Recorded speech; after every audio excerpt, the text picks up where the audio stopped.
ದಕ್ಷಿಣ ಕನ್ನಡದಲ್ಲಿ ಡ್ರಗ್ಸ್ ವ್ಯಾಪಾರ ಇದನ್ನ ನಿಲ್ಲಿಸಕ್ಕೆ ಪೊಲೀಸರಿಗೆ ಆಗ್ತಾ ಇಲ್ಲ. ಮಂಗಳೂರಲ್ಲಿ 12 ಗಂಟೆಗೆ ಹಾಲ್ ಸಿಗಲ್ಲ, ಬೇಲ್ ಸಿಗುತ್ತೆ. ಹಿಂದೂ ಅಂತ ಇಲ್ಲಿ ಕರೆಯೋದೇ ತಪ್ಪು. RSS ಮತ್ತೆ ಸಂಘ ಪರಿವಾರಕ್ಕೆ ನೀವು ಯಾಕೆ ಈ ಸಾಫ್ಟ್ನೆಸ್ ಅನ್ನ ತೋರಿಸ್ತಾ ಇದ್ದೀರಾ? ಇಲ್ಲಿ ಹಿಂದೂ ಅನ್ನೋದೇ ಬರೋದಿಲ್ಲ. ಹಿಂದೂ ಯಾರು ನಮ್ಗೆ ಇಷ್ಟುವರೆಗೂ ಅನ್ಯಾಯ ಮಾಡಿಲ್ಲ. ಅವರು ಬಂದು ಕಠಿಣ ಕಾನೂನು, ಇವರು ಬಂದು ಕಠಿಣ ಕಾನೂನು. ಎಲ್ಲಿದೆ ಕಠಿಣ ಕಾನೂನು? ಆ BL ಸಂತೋಷ್ ಮೇಲೆ ನೀವ್ ಏನ್ ಆಕ್ಷನ್ ತಗೊಂಡಿದ್ದೀರಾ? ಯಾಕೆ ಸೈಲೆಂಟ್ ಆಗಿರುವಂತ ವ್ಯಕ್ತಿಗಳನ್ನ ತಂದು ಇಲ್ಲಿ ಉಸ್ತುವಾರಿನೋ ಅಥವಾ ಹೋಮ್ ಮಿನಿಸ್ಟರ್ ಮಾಡ್ತಾ ಇದ್ದೀರಾ? ನಾನು ಎಲ್ಲವನ್ನ ಬಿಟ್ಟು ಮಾತಾಡ್ತಾ ಇದ್ದೇನೆ. ಬಿಕಾಸ್ ನಮಗೆ ಬದುಕೋಕೆ ಇಲ್ಲಿ ಅವಕಾಶ ಇಲ್ಲ ಮೇಲೆ ನಾವು ಇನ್ನು ಮಾತಾಡದೆ ಇನ್ನು ಹೆಂಗಿರ್ಬೇಕು? ದಕ್ಷಿಣ ಕನ್ನಡದ ಕಾಂಗ್ರೆಸ್ನ ಮೋಸ್ಟ್ ಆಫ್ ದ ನಾಯಕರು ಸಂಘ ಪರಿವಾರದ ಜೊತೆ ಇದ್ದಾರೆ ಅಂತ ಆಗ್ತಾ ಇದೆ. ನಾವು ಎಷ್ಟು ಸೌಹಾರ್ದತೆಯಿಂದ ಇದ್ದೇವೆ ಅಂದ್ರೆ, ಮುನ್ನೆ ತೀರಿಕೊಂಡಂತ ಅಬ್ದುಲ್ ರಹಮಾನ್ ಅನ್ನುವ ಯಾವ ರೀತಿ ಸೌಹಾರ್ದತೆಯಿಂದ ಬದುಕಿದ್ದ ಅಂದ್ರೆ, ಅಲ್ಲಿಯ ಸ್ಥಳೀಯ ಒಬ್ರು ಒಂದು ವಿಡಿಯೋ ಮಾಡಿದ್ದಾರೆ. ಅವರು ಅದರಲ್ಲಿ ಯಾವ ರೀತಿ ಮಾತಾಡಿದ್ದಾರೆ ಅಂತ ನೋಡಿ. ಅವ್ರು ಯಾವ ತರ ಹೆಲ್ಪ್ ಮಾಡ್ತಾ ಇದ್ದ ಲೋಕಲ್ ಹಿಂದೂಗಳಿಗೆ. ಹಿಂದೂ ಮುಸಲ್ಮಾನ್ ಒಂದು ಗೂಡಿ ಬಾಳುವಂತ ಒಂದು ಸ್ಥಳವಾಗಿತ್ತು. ಅಂತದ್ದೇ ಸ್ಥಳವನ್ನು ನೋಡಿ ಹುಡುಕಿ ನೀವು ಕೊಂದಾಕ್ತೀರಾ. ಸೌಹಾರ್ದತೆಯನ್ನು ಕೆದಡಲು ನೀವು ಯಾವ ರೀತಿಯೆಲ್ಲ ಪ್ರಯತ್ನ ಪಡ್ತೀರಾ ಅಂತ ನಿಮ್ಮ ಯೋಚನೆ ಏನಿದೆ? ಬರೀ ಓಟನ್ನ ಹೇಗೆ ಕನ್ವರ್ಟ್ ಮಾಡಬೇಕು, ನಾವು ಹೇಗೆ ಗೆಲ್ಬೇಕು ಅಂತ ಯಾವ ರೀತಿ ನೀವು ಅದನ್ನ ಮುನ್ನೆಲೆಗೆ ತರ್ತೀರಾ? ಯಾವ್ದಾದ್ರೊಂದು ಇಶ್ಯೂ ನೀವು ನೋಡಿ, ಗೋ ರಕ್ಷಣೆಯಿಂದ ಬಂದ್ರಿ. ಗೋ ರಕ್ಷಣೆಯಲ್ಲಿ ನಿಮಗೆ ಸಪೋರ್ಟ್ ಮಾಡಿದವರು ಇಲ್ಲ. ಈ ಷಡ್ಯಂತ್ರಕ್ಕೆ ನನ್ನ ಪ್ರಕಾರ ದಕ್ಷಿಣ ಕನ್ನಡದ ಪೊಲೀಸರ ದೊಡ್ಡ ಪಾತ್ರ ಇದೆ. ಅದು ಯಾವ ಪೊಲೀಸರು ಅಂದ್ರೆ ಹೈಯರ್ ಲೆವೆಲ್ ಪೊಲೀಸರಲ್ಲ. ಹೈಯರ್ ಲೆವೆಲ್ ಪೊಲೀಸರು ಬರ್ತಾರೆ, ಅವ್ರದ್ದೇನು ಕಾನೂನುಬದ್ಧವಾದ ಕ್ರಮ ಇದೆ, ಅವ್ರು ಜರುಗಿಸ್ತಾರೆ, ಅವರು ಹೋಗ್ತಾರೆ. ಆದ್ರೆ ದಕ್ಷಿಣ ಕನ್ನಡದಲ್ಲಿರುವಂತ ಕಾನ್ಸ್ಟೇಬಲ್ ಮತ್ತೆ ಹೆಡ್ ಕಾನ್ಸ್ಟೇಬಲ್ ಎಲ್ಲರನ್ನ ಹೇಳ್ತಾ ಇಲ್ಲ, ಈ ಸಂಘ ಪರಿವಾರದ ಜೊತೆ ಶಾಮೀಲಾದವರನ್ನ ಹೇಳ್ತಾ ಇದ್ದೀನಿ ನಾನು. ನನ್ನ ದಕ್ಷಿಣ ಕನ್ನಡಕ್ಕೆ ಕೋಮು ಕ್ರಿಮಿಗಳನ್ನ ಬೆಳೆಸುವಲ್ಲಿ ಮುಖ್ಯ ಪಾತ್ರ ವಹಿಸಿದವರು ಇವರು. ಯಾಕೆ ಅಂದ್ರೆ, ಗೋವಿನ ಹೆಸರಲ್ಲಿ ಹೊಡೆದಾಕುವಾಗ ಅವರ ಜೊತೆ ನಿಂತವರು ಈ ದಕ್ಷಿಣ ಕನ್ನಡದ ಪೊಲೀಸರು. ದಕ್ಷಿಣ ಕನ್ನಡದಲ್ಲಿ ಈ ಸ್ಥಿತಿ ಬರಬೇಕಾದ್ರೆ ಈ ಪೊಲೀಸರ ದೊಡ್ಡ ಸಾಥಿದೆ. ಪೊಲೀಸರು ನೀವು ಯಾವ ತರ ಬೆಳೆಸ್ತೀರಾ ಅಂದ್ರೆ, ನಿಮ್ಮನ್ನು ನೋಡಿದ್ರೆ ರೌಡಿಗಳು ಹೆದರ್ಬೇಕು, ಆದ್ರೆ ನೀವು ರೌಡಿಗಳನ್ನು ನೋಡಿ ಹೆದರ್ತಾ ಇದ್ದೀರಂತ ಬಜ್ಪೆ ಚಲೋ ಅಲ್ಲಿ ತೋರಿಸ್ಕೊಟ್ಟಿದ್ದೀರಾ. ನೀವು ಒಂದು ವೇಳೆ ನಿಮಗೊಂದು ವೇಳೆ ರೌಡಿಗಳು ಹೆದರ್ತಾ ಇದ್ರೆ ಬಜ್ಪೆ ಚಲೋ ನಡೀತಾ ಇರ್ಲಿಲ್ಲ, ಮತ್ತೆ ಈ ಕೊಲೆಗಳು ನಡೀತಾ ಇರ್ಲಿಲ್ಲ. ಮತ್ತೆ ಈ ದಕ್ಷಿಣ ಕನ್ನಡದಲ್ಲಿ ಏನು ಕೊಲೆಗಳಿದೆ, ಎಲ್ರು ಜೈಲಿಗೆ ಹೋಗಿ ಬರೋದು, ಆರಾಮವಾಗಿ ಹಫ್ತಾ ಅದು ಇದು ಅಂತ ಒಂದು ಏರಿಯಾ ಸೆಟಲ್ ಮಾಡ್ಕೊಂಡು ಇಟ್ಟಿದ್ದಾರೆ.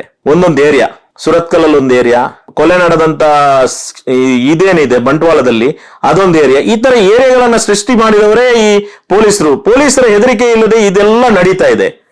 ಮತ್ತೆ ದಕ್ಷಿಣ ಕನ್ನಡದಲ್ಲಿ ಡ್ರಗ್ಸ್ ವ್ಯಾಪಾರ ಇದನ್ನ ನಿಲ್ಲಿಸಕ್ಕೆ ಪೊಲೀಸರಿಗೆ ಆಗ್ತಾ ಇಲ್ಲ. ಯಾಕೆ ಆಗ್ತಾ ಇಲ್ಲ? ನಿಮ್ಮಲ್ಲಿ ಅಧಿಕಾರ ಇದೆ, ನಿಮ್ಮಲ್ಲಿ ಪವರ್ ಇದೆ. ನಿಮಗೆ ಆ ಸಂವಿಧಾನ ಕಾಕಿ ಬಟ್ಟೆ ಕೊಟ್ಟಿರೋದು ಯಾಕೆ? ಆರಕ್ಷಕರು ನೀವು ರಕ್ಷಣೆ ಮಾಡಿ ಅಂತ. ನೀವು ಕೊಲೆಗಡಕರ ಸಾಥ್ ನೀಡೋದಾದ್ರೆ, ಕೊಲೆಗಡಕರಿಗೆ ನೀವು ಬರೆದಂತ FIR ಇಂದ 3 ತಿಂಗಳಲ್ಲಿ ಜಾಮೀನಾಗತ್ತೆ ಅಂದ್ರೆ ನೀವೆಷ್ಟು ನಾಚಿಕೆ ಪಡಬೇಕು? ಸಂವಿಧಾನವನ್ನ ರಕ್ಷಣೆ ಮಾಡುವಂತ ನೀವು ಒಬ್ಬ ಕೊಲೆ ಮಾಡಿ 3 ತಿಂಗಳಲ್ಲಿ ಒಳಗೆ ಹೋಗಿ ಹೊರಗೆ ಬರ್ತಾನೆ ಅಂದ್ರೆ ಪೊಲೀಸ್ ಪವರ್ ಎಲ್ಲೋಗಿದೆ? ಏನಾಗಿದೆ ಪೊಲೀಸರಿಗೆ?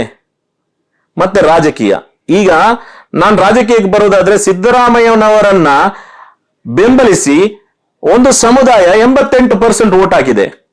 ನನಗೆ ಗೊತ್ತಿರೋ ಪ್ರಕಾರ ಸಿದ್ದರಾಮಯ್ಯನವರನ್ನ, ನನಗೂ ಸಿದ್ದರಾಮಯ್ಯನವರ ಮೇಲೆ ಪ್ರೀತಿ ಇದೆ, ಇಲ್ಲ ಅಂತ ಹೇಳಲ್ಲ ನಾನು. ಆದ್ರೆ ನನಗಿರುವ ಪ್ರಶ್ನೆ, ನನ್ನ ಮಂಗಳೂರು ಸುಡುವಾಗ ನೀವ್ ಯಾಕೆ ಮಾತಾಡ್ತಾ ಇಲ್ಲ?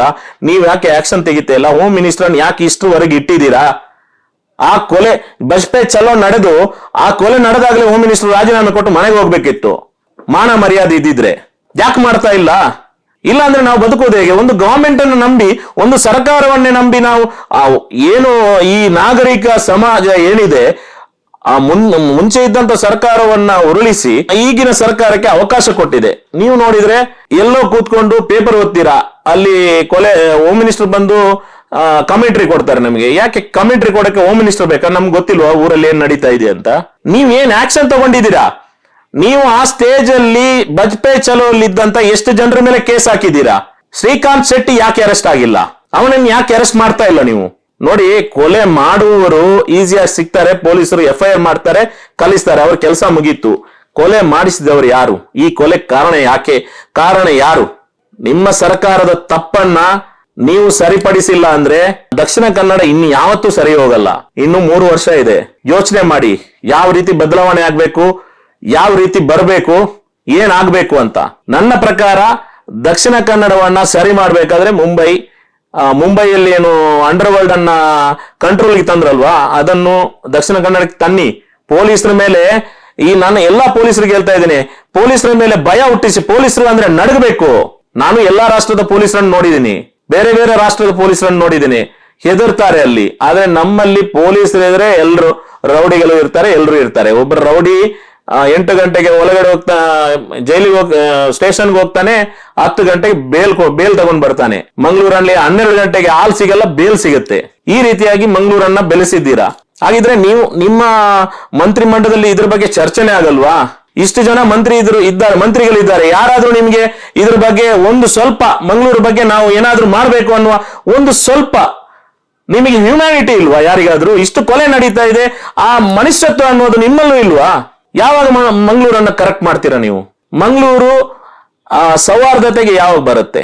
ನನ್ನ ಮಂಗಳೂರಲ್ಲಿ ನಾನು ಮತ್ತೆ ನನ್ನ ಹಿಂದೂ ಸ್ನೇಹಿತ ಯಾವ ರೀತಿ ಹೆಗಲ ಮೇಲೆ ಕೈ ಹಾಕೊಂಡು ಹೋಗ್ತಾ ಇದ್ದೀವಿ, ಅದನ್ನು ಯಾವಾಗ ತರ್ತೀರಾ? ಮುಸಲ್ಮಾನರಲ್ಲೂ ಇದ್ದಾರೆ ರೌಡಿಗಳು, ನಾನು ಇಲ್ಲ ಅಂತ ಹೇಳ್ತಿಲ್ಲ. ನೀವು ಕಾನೂನನ್ನ ಕಟ್ಟುನಿಟ್ಟಾಗಿ ಮಾಡಿ. ನೀವು ತಾರತಮ್ಯ ಯಾಕೆ ತೋರಿಸ್ತೀರಾ? ಮುಸಲ್ಮಾನರಿಗೆ ಒಂದು ಕಾನೂನು, ಹಿಂದೂಗಳಿಗೆ ಒಂದು ಕಾನೂನು ಮಾಡಿ. ನಾನು ಹಿಂದೂ ಅಂತ ಇಲ್ಲಿ ಕರೆಯೋದೇ ತಪ್ಪು. RSS ಮತ್ತೆ ಸಂಘ ಪರಿವಾರಕ್ಕೆ ನೀವು ಯಾಕೆ ಈ ಸಾಫ್ಟ್ನೆಸ್ ಅನ್ನ ತೋರಿಸ್ತಾ ಇದ್ದೀರಾ? ಇಲ್ಲಿ ಹಿಂದೂ ಅನ್ನೋದೇ ಬರೋದಿಲ್ಲ. ಹಿಂದೂ ಯಾರು ನಮ್ಗೆ ಇಷ್ಟುವರೆಗೂ ಅನ್ಯಾಯ ಮಾಡಿಲ್ಲ, ಮಾಡೋದು ಇಲ್ಲ. ಹಿಂದೂ ಅನ್ಯಾಯ ಮಾಡಿದ್ರೆ ನಾವು ಮಂಗಳೂರಲ್ಲಿ ಇಷ್ಟು ಸೌಹಾರ್ದವಾಗಿ ಬದುಕಕ್ಕೆ ಸಾಧ್ಯವೇ ಇಲ್ಲ. ಯಾವ ಹಿಂದೂನು ಅನ್ಯಾಯ ಮಾಡಕ್ ಸಾಧ್ಯ ಇಲ್ಲ. ಬಿಕಾಸ್ ದೈವವನ್ನ ನಂಬುವ ನೈಜ ಹಿಂದೂ ಯಾವತ್ತೂ ಒಬ್ಬ ಮುಸಲ್ಮಾನನಿಗೆ ಹೊಡೆಯಕ್ ಸಾಧ್ಯವೇ ಇಲ್ಲ, ಸ್ನೇಹದಿಂದ ಬಾಳ್ತಾನೆ. ಅದೇ ರೀತಿ ಒಬ್ಬ ಮುಸಲ್ಮಾನ ಅಲ್ಲಾನಿಗೆ ಭಯಪಟ್ಟು ಬದುಕುವವ ಈ ರೀತಿ ಮಾಡಕ್ ಸಾಧ್ಯವೇ ಇಲ್ಲ. ನೋಡಿ, ಎರಡು ಕಡೆ ತಪ್ಪು ನಡೀತಾ ಇದೆ. ಆ ತಪ್ಪನ್ನು ಯಾವ ರೀತಿ ತಿದ್ದಬೇಕು ಅಂತ ಸರ್ಕಾರ ಮತ್ತೆ ಪೊಲೀಸರು ಯೋಚನೆ ಮಾಡಿ. ಇಲ್ಲ ಅಂದ್ರೆ ಇನ್ನೂ ಹಲವಾರು ಕೊಲೆಗಳು ನಡೆದು ಹೋಗುತ್ತೆ. ಅದನ್ನ ಕಂಟ್ರೋಲ್ ಮಾಡಕ್ ಯಾರಿಗೂ ಆಗಲ್ಲ. ಯಾಕೆ ಇದನ್ನ ಬೆಳೆಸ್ಬೇಕು? ಯಾಕೆ ನಾವು ಇದನ್ನು ಮಾಡಬೇಕು? ನಮಗೂ ನೀವೆಲ್ಲ ಬೆಂಗಳೂರು, ಬೇರೆ ಕಡೆ ಬೆಳಗಾವಿ, ಉತ್ತರ ಕನ್ನಡದಲ್ಲಿ ಬದುಕುವರ್ತಾರೆ. ನಮ್ಗೆ ಮಂಗಳೂರವರಿಗೆ ಬದುಕಕ್ಕೆ ಒಂದು ಅವಕಾಶ ಯಾಕೆ ನೀವು ಮಾಡಿಕೊಡ್ತಾ ಇಲ್ಲ ಸರ್ಕಾರ? ಯಾಕೆ ಸೈಲೆಂಟ್ ಆಗಿರುವಂತ ವ್ಯಕ್ತಿಗಳನ್ನ ತಂದು ಇಲ್ಲಿ ಉಸ್ತುವಾರಿನೋ ಅಥವಾ ಹೋಮ್ ಮಿನಿಸ್ಟರ್ ಮಾಡ್ತಾ ಇದ್ದೀರಾ? ಈಗ ಕೊಲೆಗಳು ನಡೀತು, 2 ಕೊಲೆ ನಡೀತು, ಮತ್ತೆ ಭಯದಿಂದ ಬದುಕುವಂತ ವಾತಾವರಣ ಸೃಷ್ಟಿಯಾಗಿದೆ ಅಂತ ಉಸ್ತುವಾರಿ ಸಚಿವರಿಗೂ ಗೊತ್ತು, ಹೋಮ್ ಮಿನಿಸ್ಟ್ರಿಗೂ ಗೊತ್ತು. ಸಿದ್ದರಾಮಯ್ಯನವರಿಗೆ ನಾನು ಕೇಳ್ತಾ ಇರೋದು, ಸಿದ್ದರಾಮಯ್ಯನವರೇ, ನೀವು ನಮ್ಮ ಮುಖ್ಯಮಂತ್ರಿ ಆಗಿದ್ದೀರಾ, ದಿನೇಶ್ ಗುಂಡೂರಾವ್ ಉಸ್ತುವಾರಿ ಸಚಿವರಾಗಿದ್ದಾರೆ, ಹೋಮ್ ಮಿನಿಸ್ಟ್ರು ಪರಮೇಶ್ವರ್ ಅವರು ಇದ್ದಾರೆ, ಎಲ್ಲರ ಮೇಲೂ ಗೌರವ ಇದೆ ನಮ್ಗೆ. ಎಷ್ಟು ಸಲ ಬಂದು ಮಂಗಳೂರಲ್ಲಿ ಈ ರೀತಿ ನಡೆಯುತ್ತಿರುವಾಗ ಸರ್ವ ಪಕ್ಷ ಸಭೆ ಕರೆದು ಎಷ್ಟು ಸಲ ಮೀಟಿಂಗ್ ಮಾಡಿದ್ದೀರಾ ನೀವು? ಸರ್ವ ಧರ್ಮದ ಸಭೆ ಕರೆದು ಎಷ್ಟು ಸಲ ಮೀಟಿಂಗ್ ಮಾಡಿದ್ದೀರಾ? ಮತ್ತೆ ಸರ್ವ ಸಂಘಟನೆಗಳ ಸಭೆ ಕರೆದು ಎಷ್ಟು ಸಲ ಮೀಟಿಂಗ್ ಮಾಡಿದ್ದೀರಾ? ಯಾವತ್ತಾದ್ರೂ ಮಾಡಿದ್ದೀರಾ? ಅಥವಾ ನಿಮ್ಮ ಕಂಟ್ರೋಲ್ ಇಂದ ಹೊರಗೆ ಹೋಗಿದೆಯಾ? ನಾನು ಎಲ್ಲವನ್ನ ಬಿಟ್ಟು ಮಾತಾಡ್ತಾ ಇದ್ದೇನೆ. ಬಿಕಾಸ್ ನಮಗೆ ಬದುಕೋಕೆ ಇಲ್ಲಿ ಅವಕಾಶ ಇಲ್ಲ ಅಂದ್ಮೇಲೆ ನಾವು ಇನ್ನು ಮಾತಾಡದೆ ಇನ್ನು ಹೆಂಗಿರ್ಬೇಕು ಮಂಗಳೂರಲ್ಲಿ? ನಮಗೊಂದು ದಾರಿ ತೋರಿಸಿ. ನಮ್ಮ ವಾಯ್ಸ್ಗೆ ಬೆಲೆನೇ ಇಲ್ಲ. ನಾವು ಏನು ಪ್ರೀತಿಯಿಂದ ಆರಿಸಿ ತಂದಂತ ಸರ್ಕಾರ ನಮ್ಮ ಪರ ಮಾತಾಡೋದು ಬೇಡ. ನೀವು ನಮ್ಗೆ ನಿಮ್ಮ ಯಾವ ಇದು ಬೇಡ, ನಮ್ಮ ಪರವಾಗಿ ಮಾತಾಡಬೇಡಿ. ನ್ಯಾಯದ ಪರ ಮಾತಾಡಿ, ನ್ಯಾಯವನ್ನ ಯಾರಿಗೆ ನ್ಯಾಯ ಸಿಗ್ಬೇಕು ಅವ್ರ ನ್ಯಾಯ ದೊರಕಿಸ್ಕೊಡಿ. ಓಕೆ, ಈ ರೀತಿ ಯುವಕರು ಹಾಳಾಗ್ತಾ ಇದ್ದಾರೆ ಮಂಗಳೂರಲ್ಲಿ. ನನಗೆ ಈ ಸರ್ಕಾರದ ಮೇಲೆ ಇದ್ದಂತ ಭರವಸೆ, ಗ್ಯಾರಂಟಿ ಸರ್ಕಾರ ಅಂತೇಳಿ ನೀವು ಗ್ಯಾರಂಟಿಗಳನ್ನೆಲ್ಲ ಕೊಡ್ತಾ ಇದ್ದೀರಾ. ನಮಗೆ ಜೀವದ ಗ್ಯಾರಂಟಿ ಕೊಡಕ್ ಆಗತ್ತಾ ನಿಮಗೆ? ದಕ್ಷಿಣ ಕನ್ನಡಕ್ಕೆ ಜೀವದ ಗ್ಯಾರಂಟಿ ಬೇಕು. ನಿಮ್ಮ ಈ ಗ್ಯಾರಂಟಿ ಇಲ್ಲಿ ನಡೆಯಲ್ಲ. ಇಲ್ಲಿ ಬೇಕಾಗಿರೋದು ಜೀವಕ್ಕೆ ಗ್ಯಾರಂಟಿ. ಅದು ನಿಮ್ಮಿಂದ ಸಾಧ್ಯವಾ? ಮತ್ತೆ ದಕ್ಷಿಣ ಕನ್ನಡಕ್ಕೆ ಎಷ್ಟು ಉದ್ಯೋಗವನ್ನ ಸೃಷ್ಟಿ ಮಾಡಿದೀರಾ ಈ 2 ವರ್ಷದಲ್ಲಿ? ಏನು ಭರವಸೆ ಯೂತ್ಗೆ? ಈಗ ಬಿಜೆಪಿ ಸರ್ಕಾರ ಇದ್ದಾಗ ಅವರಿಗೆ ಬೇಕಾಗಿದ್ದು ಇದೆ, ಯಾವುದು? ಓಡದಾಡ್ಕೊಂಡು ಸಾಯ್ಲಿ ಅಂತ. ಯಾಕೆಂದ್ರೆ ಅವರಿಗೆ ಯಾರು ಪ್ರಶ್ನೆ ಮಾಡಬಾರ್ದು. ಉದ್ಯೋಗ ಸೃಷ್ಟಿ ಮಾಡಕ್ಕೆ ಅವಕಾಶ ಅವರಲ್ಲಿ ಇಲ್ಲ, ಅವರಲ್ಲಿ ಪ್ಲಾನು ಇಲ್ಲ, ಏನೂ ಇಲ್ಲ, ಮಣ್ಣು ಇಲ್ಲ. ಬಟ್ ನೀವು ಇಷ್ಟು ಒಳ್ಳೆ ಆಡಳಿತ ನಡೆಸುವಂತ ವ್ಯಕ್ತಿ, 5 ವರ್ಷ ನೀವು ಈ ರಾಜ್ಯವನ್ನ ಮುನ್ನಡೆಸಿ, 7ನೇ ವರ್ಷಕ್ಕೆ ಒಂದು ಸಲ 5 ವರ್ಷ, ಮತ್ತೆ ಈಗ 7 ವರ್ಷ ಆಯ್ತು. ನನಗೆ ಈ 35 ವರ್ಷದಲ್ಲಿ ಬಿಜೆಪಿಯ MP ಇದ್ರು, ಅವರೇನ್ ಮಾಡಿದ್ದಾರೆ? ಫ್ಲೈಓವರ್ ಕಟ್ಟಿದ್ದಾರೆ. ಈ ಫ್ಲೈಓವರ್ ಏನಿದೆ ಅದರಲ್ಲಿ ಹೋಗಿ ನೋಡಿದ್ರೆ ಎಲ್ಲರೂ ಈಜಬಹುದಲ್ಲಿ. ಆ ತರ ಫ್ಲೈಓವರ್ ಒಂದು ಕಟ್ಟಿದೆ. 35 ವರ್ಷದ ಸಾಧನೆ. ಏರ್ಪೋರ್ಟ್, MCF, MRPL, ONGC ಇದನ್ನೆಲ್ಲ ತಂದವರು ಯಾರು? ಕಾಂಗ್ರೆಸ್ನವರು. ಆದ್ರೆ ನೀವೆಷ್ಟು ಉದ್ಯೋಗ ಸೃಷ್ಟಿ ಮಾಡಿದ್ದೀರಾ ಲೋಕಲ್ಗೆ? MRPL ಅಲ್ಲಿ 90% ಉತ್ತರ ಪ್ರದೇಶದವರಿದ್ದಾರೆ. ONGC ಅಲ್ಲೂ ಉತ್ತರ ಪ್ರದೇಶದವರು ಇರೋದು. MCF ಹೋದ್ರು ಕೇರಳದವರು, ತಮಿಳ್ನಾಡವರು ಇರೋದು ಇಲ್ಲಿ. ಹಾಗಿದ್ರೆ ನಮ್ ಲೋಕಲ್ಗೆ ಏನು ಇಲ್ವಾ ಇಲ್ಲಿ? ನಾವಿಲ್ಲಿ ನಮಗೆ ಮುಸಲ್ಮಾನರಿಗೆ ಕೆಲಸ ಕೊಡಿ ಅಂತ ಕೇಳ್ತಾ ಇಲ್ಲ, ಹಿಂದೂಗಳಿಗೆ ಕೊಡಿ, ಅದೇ ಪ್ರಾಬ್ಲಮ್ ಆಗಿರೋದು. ಅವ್ರು ಎಲ್ಲಿ ಸಂಘಟನೆ ಜೊತೆ ಹೋಗ್ತಾರೆ? ಇಲ್ಲ ಮುಸಲ್ಮಾನರಲ್ಲಿ ಯಾರು ಇಂಥ ಕೆಲಸ ಮಾಡ್ತಾ ಇದ್ದಾರೆ ಅವರಲ್ಲಿ ಯಾಕೆ ಇಂಥದ್ದಕ್ಕೆ ಹೋಗ್ತಾರೆ? ಗಾಂಜಾ ವ್ಯಾಪಾರ ಮಾಡಿ, ಹೆರಾಯಿನ್ ವ್ಯಾಪಾರ ಮಾಡಿ ಬದುಕ್ತಾ ಇದ್ದಾರೆ ದಕ್ಷಿಣ ಕನ್ನಡದಲ್ಲಿ ಯೂತ್. ಏನ್ ಮಾಡಿದೀರಾ? ಇಂಡಸ್ಟ್ರಿಯಲ್ ಮಿನಿಸ್ಟ್ರು MB ಪಟೇಲ್ ಅವರು ನೀವೆಷ್ಟು ಉದ್ಯೋಗಾವಕಾಶ ಮತ್ತೆ ಕೈಗಾರಿಕೆ ಕಾರ್ಖಾನೆ ಇಲ್ಲಿಗೆ ಎಷ್ಟು ತಂದಿದ್ದೀರಾ ದಕ್ಷಿಣ ಕನ್ನಡಕ್ಕೆ? ಏನ್ ಕೊಡುಗೆ ಇದೆ? 2 ವರ್ಷ ಆಯ್ತು. ಏನ್ ಯೋಚನೆ ಮಾಡಿದ್ದೀರಾ ನೀವು? ಇದನ್ನು ಕೊಡಿ.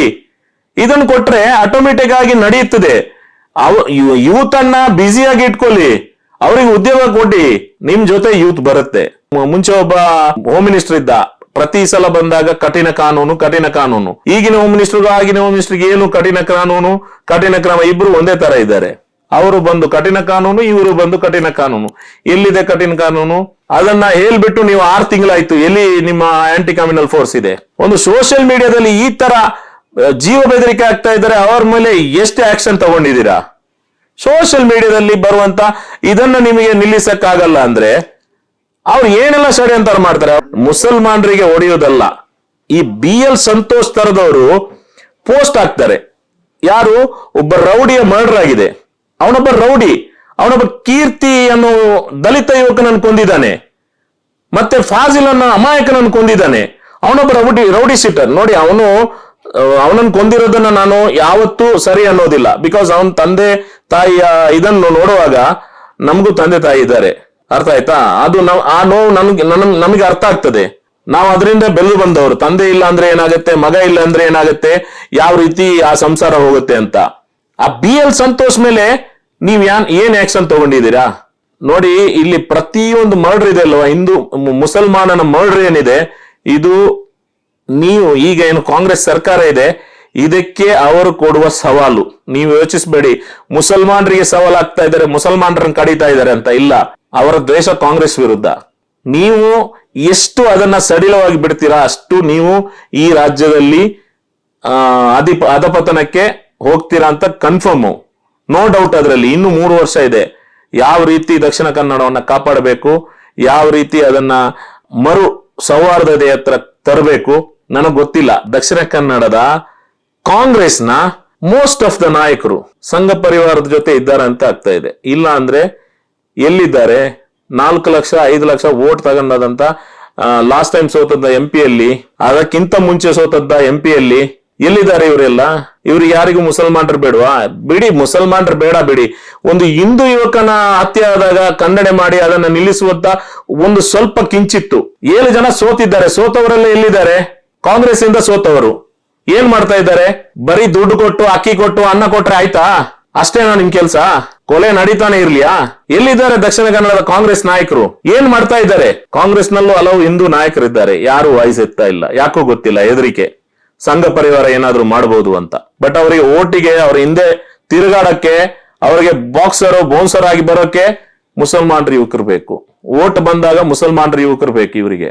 ಆದ್ರೆ ಅಲ್ಲಿ ನಡೆಯುತ್ತಂತ ರಕ್ತಪಾತಕ್ಕೆ ಮಾತಾಡುವಂತ, ಅದನ್ನ ನಾವೊಂದು ಸೌಹಾರ್ದವಾಗಿ ಬಗೆಹರಿಸುವಂತ ಒಬ್ಬರಿಗಾದ್ರೂ ಯೋಚನೆ ಬಂದಿದ್ಯಾ? ನಾವೆಲ್ಲ ಒಟ್ಟಾಗಿ ಮಾತಾಡೋಣ, ಒಂದು ಸೌಹಾರ್ದ ಸಮಾಜವನ್ನು ಕಟ್ಟೋಣ, ಒಟ್ಟಾಗಿ ಹೋಗೋಣ ಅಂತ ಯಾರಾದ್ರೂ ಬಂದಿದ್ದೀರಾ? ಎಲ್ಲರೂ ಕಮರ್ಷಿಯಲ್ ಲೆವೆಲ್ ಅಲ್ಲೇ ಇದ್ದಾರೆ, ದುಡ್ಡು ಹೆಂಗ್ ಮಾಡ್ಬೇಕು ಅಂತ. ಸಮಾಜ, ನಾಗರಿಕರು ಒಂದಂತೂ ಯೋಚಿಸಿ ನೀವು, ದಕ್ಷಿಣ ಕನ್ನಡದವರು ಮನುಷ್ಯರೇ. ಅವರಿಗೂ ಡೈಲಿ ದಿನಕೂಲಿ ಕಾರ್ಮಿಕರಿದ್ದಾರೆ, ಮೀನು ವ್ಯಾಪಾರಸ್ಥರಿದ್ದಾರೆ, ರಿಕ್ಷಾ ಚಾಲಕರಿದ್ದಾರೆ, ಟೆಂಪೋ ಚಾಲಕರಿದ್ದಾರೆ. ಇವರು ಡೈಲಿ ದುಡಿದು ತಿನ್ನುವಂತ ವ್ಯಕ್ತಿಗಳು. ಇವರನ್ನು ಯಾರು ಕಾಪಾಡೋದು? ಇವರು ಹೇಗೆ ಅಲ್ಲಿ ಬದುಕಿ, ನಾನೊಂದು ಹಿಂದೂ ಯುವಕ ಒಂದು ರಾತ್ರಿ ಹೊತ್ತಲ್ಲಿ ಹೇಗೆ ರಿಕ್ಷಾ ಬಾಡಿಗೆಯೋ ಟೆಂಪೋ ಬಾಡಿಗೆಯೋ ಅಥವಾ ಏನೋ ಮಾಡೋದು, ಅಥವಾ ಮುಸಲ್ಮಾನ್ ಯುವಕ ಹೇಗೆ ಮಾಡೋದು? ಮುಸಲ್ಮಾನರು ರಾತ್ರಿ ಹೊತ್ತಲ್ಲಿ ಯಾರೋ ಕರೆದ ಅಂತೇಳಿ ಮುನ್ನೆ ಹೊಯ್ಗೆ ತಂದು ಹಾಕಂತೇಳಿ ಬಾಡಿಗೆ ಕರೆದಿ 10-15 ಜನ ಹೊಡೆದಾಕ್ತಾರೆ. ಹಾಗಿದ್ರೆ ಏನ್ ಕಾನೂನಿದೆ? ಹೆದರಿಕೆ ಇಲ್ಲ. ಯಾಕೆ ಅಂದ್ರೆ ಕಾನೂನು ಕಠಿಣವಾಗಿಲ್ಲ. ಕಠಿಣ ಕಾನೂನು ಕ್ರಮವನ್ನ ಜರುಗಿಸುವಲ್ಲಿ ವಿಫಲವಾಗಿದೆ. ಅದರಿಂದ ನನ್ನ ಒಂದು ಇದೇನಂದ್ರೆ, ಹೋಮ್ ಮಿನಿಸ್ಟರ್ ಅನ್ನು ಎಷ್ಟು ಬೇಗ ಬದಲಾಯಿಸ್ತೀರಾ ಬದಲಾಯಿಸಿ, ಯಾವ ಖಾತೆ ಬೇಕಾದ್ರೆ ಅವ್ರಿಗೆ ಕೊಡಿ, ನಮ್ಗೆ ಏನ್ ತೊಂದರೆ ಇಲ್ಲ. ಆ ಹೋಮ್ ಮಿನಿಸ್ಟರ್ ಕಿತ್ತಾಕಿ ಬೇಡ, ಅದು ನನ್ನ ಪ್ರಕಾರ ಅವರು ಅದಕ್ಕೆ ಯೋಗ್ಯರಲ್ಲ.